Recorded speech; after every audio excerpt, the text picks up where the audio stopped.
Hey guys, so in this video, obviously from the title, I'm going to be showing you guys how I remove the brassiness from my closure. I actually posted some pictures on Instagram, and after looking back at them, I noticed that, hey, these are a little bit brassy. So I'm going to show you guys how I took this brassy closure and corrected it. So the first step, I did apply this taupe fabric that I got from Walmart, which was very inexpensive. It was probably like, for a piece that small, if I did the math, maybe like 6 cents or so for that little piece of fabric. But I did get a whole yard because I'm going to be using it again and making other closures. So that's the kind that I got. And I'm just removing all that and definitely making sure that I also remove the stitching there because we don't want any of that on the closure once we begin the next process.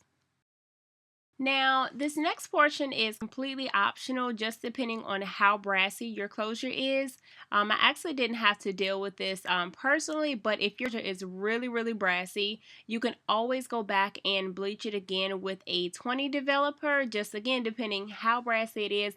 But if it's too brassy, definitely you can always bring in a 30 developer like this. So since I don't need the bleaching on mine, I'm just using this Shimmer Light shampoo for blondish color hair.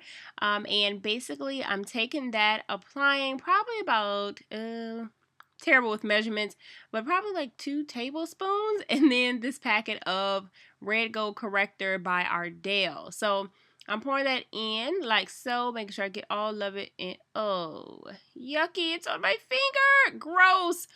Okay, so I just went ahead and continued putting that in there on its own. Added a dab of water, about half a tablespoon in there, and just begin mixing, like so. It's going to be kind of a watery consistency, but I did that because I didn't apply too much water to the closure itself. So that'll be like rinsing it, I guess, kind of sort of. So that's what I did, and because I don't want my whole hand to be purple, I just decided to use the brush. I'm not really a fan of gloves. I think if I had gloves, I probably would have just did it with my fingers, but this way was most convenient for me not to have to be wasteful and put on gloves. So just taking that mixture and mixing it around very well, and I basically just let that process on the hair for at least 20 minutes. So like that. I'm sorry, did I say 20? I meant 10 minutes. Yeah, I let that process for about 10 minutes, like so.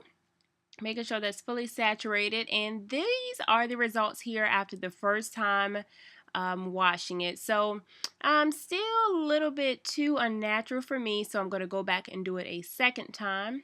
And the one thing I will note here that I started doing that I didn't do the first time is I'm going around this closure very vigorously because I was in a rush, and I started pulling some strands through. So at all costs, you want to avoid doing that.